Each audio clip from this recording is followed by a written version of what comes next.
अस्सलाम वालेकुम व्यूअर्स, आइए केमिस्ट्री एकेडमी में आप सबको वेलकम। व्यूअर्स, आज का जो हमारा टॉपिक है वो है कंसंट्रेशन यूनिट्स ऑफ सॉल्यूशंस। तो व्यूअर्स, इसको चलिए स्टार्ट करते हैं।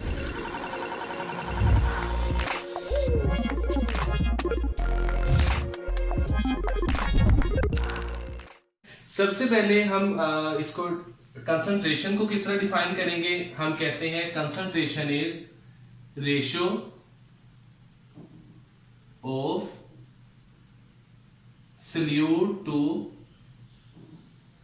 सॉल्वेंट। एक ये तरीका है इसको डिफाइन करने का कंसंट्रेशन को, और दूसरी इसकी डेफिनेशन हम इस तरह भी कह सकते हैं कि it can also be defined as ratio of solute to solution. हमारे पास एक सॉल्यूशन है, उसमें कितना सोल्यूट है वो भी कंसंट्रेशन कहलाती है, या सॉल्वेंट किसी सॉल्वेंट के अंदर हमने कितना सोल्यूट डिसॉल्व किया है वो भी उसकी कंसंट्रेशन कहलाती है।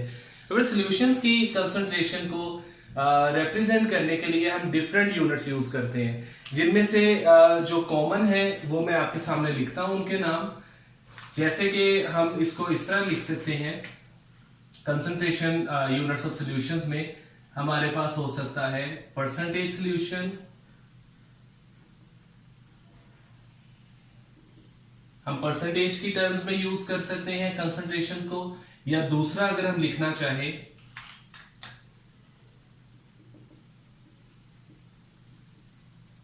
मोलैरिटी, जिसको हम कैपिटल एम से रिप्रेजेंट करते हैं, यह भी एक यूनिट है। इसके अलावा अगर हम लिखना चाहें तो हम कहेंगे और यूनिट्स में मोलैलिटी, जिसको हम स्मॉल एम से रिप्रेजेंट करते हैं। इसके अलावा व्यूअर्स और जो यूनिट हम यूज करते हैं वो है पार्ट्स पर मिलियन,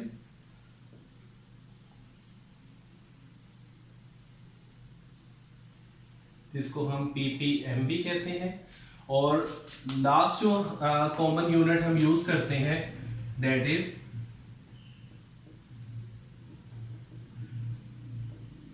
मोल फ्रैक्शन, जिसको हम एक्स से रिप्रेजेंट करते हैं। तो ये कुछ कॉमन यूनिट्स है। इसके अलावा और भी होते हैं, पार्ट्स पर बिलियन भी है, लेकिन हम ये कॉमन यूनिट्स जो मोस्टली यूज करते हैं वो हमने यहाँ पे लिखे हैं। अब अपने प्रीवियस लेक्चर्स के अंदर हम परसेंटेज सॉल्यूशन और मोलैरिटी को ऑलरेडी डिस्कस कर चुके हुए हैं। उन वीडियोस का लिंक इस वीडियो की डिस्क्रिप्शन में मौजूद है, आप वहां से उन्हें वॉच कर सकते हैं। आज के लेक्चर में हम मोलैरिटी और पार्ट्स पर मिलियन को डिस्कस करेंगे। फिर चलिए इसको देखते हैं। सबसे पहले अगर हम यहां लिख लें मोलैरिटी, जिसको हम रिप्रेजेंट कर रहे हैं स्मॉल एम के साथ। तो फिर मोलैरिटी की सबसे पहले हम डेफिनेशन लिखेंगे। हम कहेंगे it is defined as, molarity is defined as number of moles of solute in 1000 gram of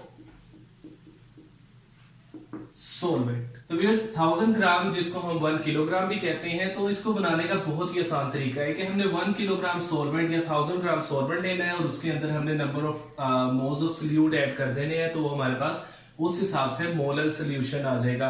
तो एग्जांपल अगर हम इसकी देखें कि for example to prepare 1 molar solution of sodium hydroxide, हमने क्या करना है, we add 1 mole which is equal to 40 gram of sodium hydroxide in 1 kilogram of water। तो इसको हम जब 1 किलोग्राम वाटर में ऐड करेंगे और डिसॉल्व कर लेंगे तो हमारे पास 1 मोलर सोल्यूशन जो है सोडियम हाइड्रोक्साइड का प्रिपेयर हो जाएगा। इसका सोल्यूशन बनाते हुए एक चीज ध्यान में रखिएगा, जैसे मोलैरिटी के अंदर हमें सोल्यूशन बनाने के लिए हमें मेजरिंग फ्लास्क की जरूरत होती है, तो यहां भी हम कहेंगे कि no need to use special measuring flask. उसका रीजन क्या है क्योंकि हमने सिर्फ 1 किलोग्राम वाटर लेना है। तो जबकि मोलैरिटी में हम ये करते थे, थोड़ी सी अमाउंट में हम पहले ऐड करते हैं सल्यूट को और फिर उसका वॉल्यूम हम अप टू द मार्क करते थे जितना सोल्यूशन बनाना होता था। इधर इस तरह का हमें जरूरत नहीं है, हमने जस्ट 1 kg जो वाटर लेना है या कोई भी सॉल्वेंट और उसके अंदर हमने अपने required number of moles of solute add कर देने हैं, तो उससे हमारे पास मोलर सोल्यूशन बन जाता है। और एग्जांपल अगर देखनी होगी, फर्ज करें हमने 1 मोलर सोल्यूशन बनाना ग्लूकोज का, तो हम क्या करेंगे, वहां पे 1 किलोग्राम वाटर लेंगे और उसके अंदर 180 ग्राम या 1 मोल ऑफ ग्लूकोज को हम ऐड कर देंगे। तो व्यूअर्स ये है मोलर सोल्यूशन की डेफिनेशन और उसकी एग्जांपल। अब मोलर सोल्यूशन के लिए जो कैलकुलेशंस हम करते हैं उसके लिए फार्मूला के यूज करते हैं, वो मैं आपके सामने इधर लिखता हूं कि जो फार्मूला अप्लाई करेंगे हम कभी भी अगर आप बनाना चाहते हैं कोई भी मोलर सोल्यूशन, तो हम उसको इस तरह कहते हैं कि molarity that is equal to mass of solute divided by molar mass of solute into 1 over 1000 gram of solvent, ये इसकी मैस होगी। तो बस ये इसका फार्मूला है। और अगर इसको और सिंप्लीफाई हम करना चाहें तो हमें पता है मैस ओवर मोलर मैस होते हैं नंबर ऑफ मोल्स, तो हम इसको ऐसे भी कह सकते हैं कि alternatively M is equal to number of moles of solute divided by 1000 gram of solvent. अब व्यूअर्स हम एक न्यूमेरिकल प्रॉब्लम सोल्व करेंगे रिलेटेड टू मोलैरिटी और देखेंगे कि हम किसी भी सोल्यूशन की मोलैरिटी किस तरह फाइंड कर सकते हैं बाय यूजिंग दिस फार्मूला। तो यहां पे हम इस तरह से कर लेते हैं कि एक न्यूमेरिकल प्रॉब्लम लिख लेते हैं।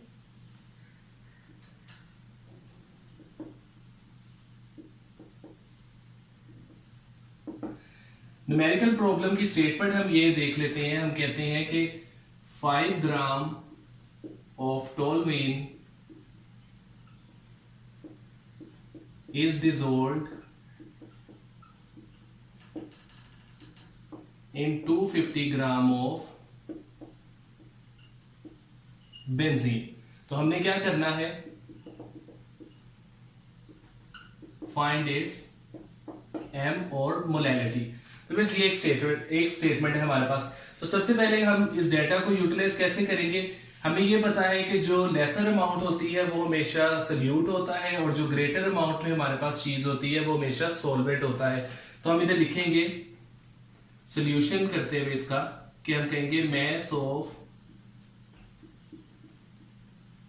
solute that is 5 grams and mass of solvent that is equal to 250 grams।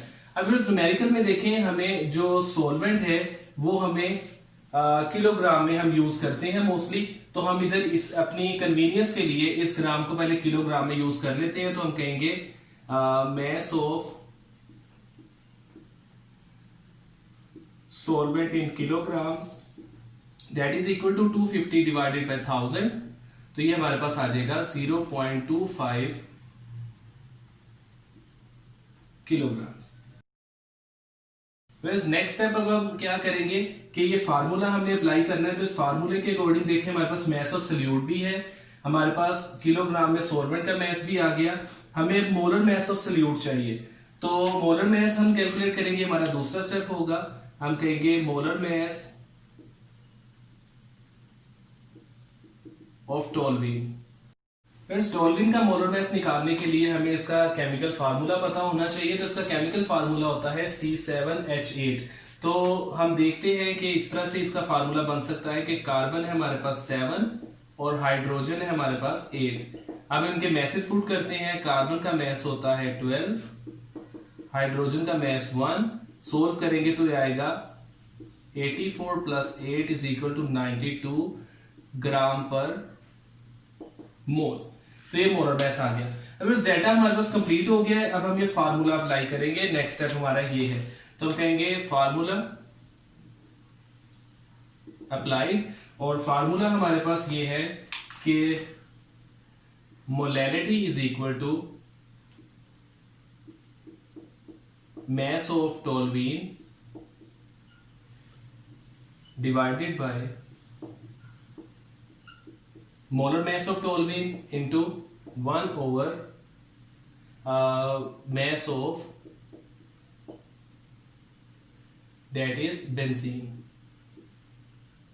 तो डेटा यहाँ पे पुट करते हैं, तो डेटा हमारे पास जब हम पुट करते हैं ये आ जाएगा mass of toluene 5, molar mass निकाला 92 to 1 over 0.25, जिसको हम फर्दर सोल्व करेंगे तो आएगा 5 over 92 into 0.25, और व्यूअर्स इसको जब हम फर्दर सोल्व करेंगे तो हमारे पास आंसर आएगा m is equal to 0.217 moles per kilogram. तो ये हमने निकाल ली सॉल्यूशन की मोलैरिटी। अब नेक्स्ट हम देखते हैं एक छोटा सा comparison between molar solution and molar solution. तो यहाँ पे हम हेडिंग बना लेते हैं,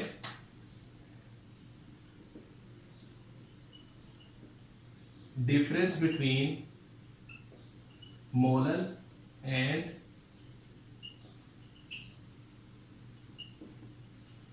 मोलर सॉल्यूशंस। तो पहला हमारे पास जो डिफरेंस है वो ये है, हम कहेंगे कि molar solution is always dilute than its molar solution। इसका रीजन क्या है? Because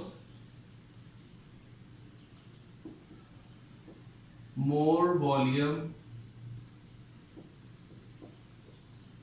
of solvent is used in case of molar solution। इसके अलावा व्यूअर्स हम ये कहेंगे कि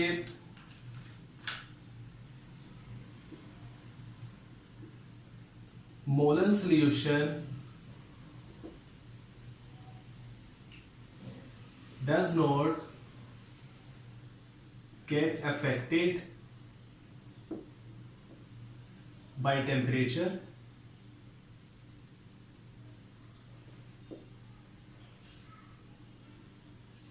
whereas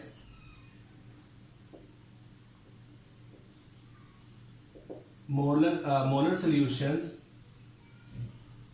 are affected by temperature। तो ये हो गए इनके डिफरेंसेस। अब नेक्स्ट जो हमने यूनिट डिस्कस करना है that is over 4th unit, और इसको हम लिखेंगे यहाँ पे पार्ट्स पर मिलियन और ppm। पर सबसे पहले इसको भी हम डिफाइन करेंगे। तो पार्ट्स पर मिलियन को हम इस तरह डिफाइन करते हैं, हम कहते हैं parts of solute in 1 million parts of solution। और ये जो पार्ट्स की बात हम कर रहे हैं ये हो सकते हैं आइदर बाय mass और बाय वॉल्यूम। तो ये इसकी डेफिनेशन है कि हमारे पास सोल्यूशन के हम 1 मिलियन पार्ट्स और फिर सोल्यूट के उसमें जितने पार्ट्स होते हैं उस तरह से हम इसको डिफाइन करते हैं। तो फार्मूला अगर हम इसका बनाना चाहें ये बड़ा सिंपल सा बनेगा। फार्मूला बनेगा ppm equals parts of solute divided by parts of solution into 10⁻⁶ million में हमने निकालना है, तो ये आ जाएगा। वैसे इसको हम मोस्टली इस यूनिट को कहाँ यूज करते हैं, तो हम लिखेंगे कि it is used to express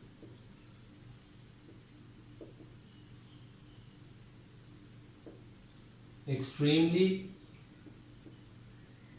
small concentrations in terms of solutions। तो इसको अब एक हम छोटी सी न्यूमेरिकल एक्टिविटी से देखते हैं कि हम किसी भी सॉल्यूशंस को पार्ट्स पर मिलियन किस तरह से उसके लिए हम कैलकुलेट कर सकते हैं। तो जो न्यूमेरिकल प्रॉब्लम हम यहाँ पे लिखने लगे हैं हम उसे सपोज कर लेते हैं। हम कहते हैं कि 5.65 into 10⁻³ grams of oxygen is dissolved in 1 kilogram of sea water. Find ppm. तो व्यूअर्स इसको हम इस तरह से फार्मूला आपके सामने है, हम लिखते हैं, वैल्यू को पुट करते हैं। हम कहेंगे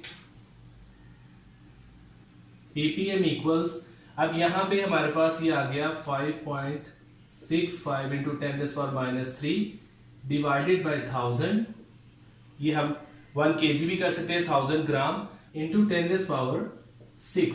अब ये 10⁻³ है, ये भी हो जाएगा 10⁻³। जब इसको सिंप्लीफाई करेंगे तो हम कहेंगे कि इस केस में जो हमारे पास पार्ट्स पर मिलियन ऑफ ऑक्सीजन है दैट इज 5.65। तो ये आ गया हमारे पास ऑक्सीजन के पार्ट्स पर million in 1 kilogram of water. तो वैस आई होप कि आपको आज का लेक्चर समझ आ गया होगा। फिर भी अगर आपको कोई क्वेश्चन या कंफ्यूजन हो तो आप हमें ऑनलाइन कमेंट्स में पूछ सकते हैं। आप हमारे वीडियोस को ज्यादा से ज्यादा वॉच, लाइक एंड शेयर कीजिए और हमारे चैनल आईए केमिस्ट्री एकेडमी को जरूर सब्सक्राइब करें ताकि हम इसी तरह नए नए लेक्चर्स और वीडियोस के साथ आपके सामने हाजिर होते रहें। अल्लाह हाफिज।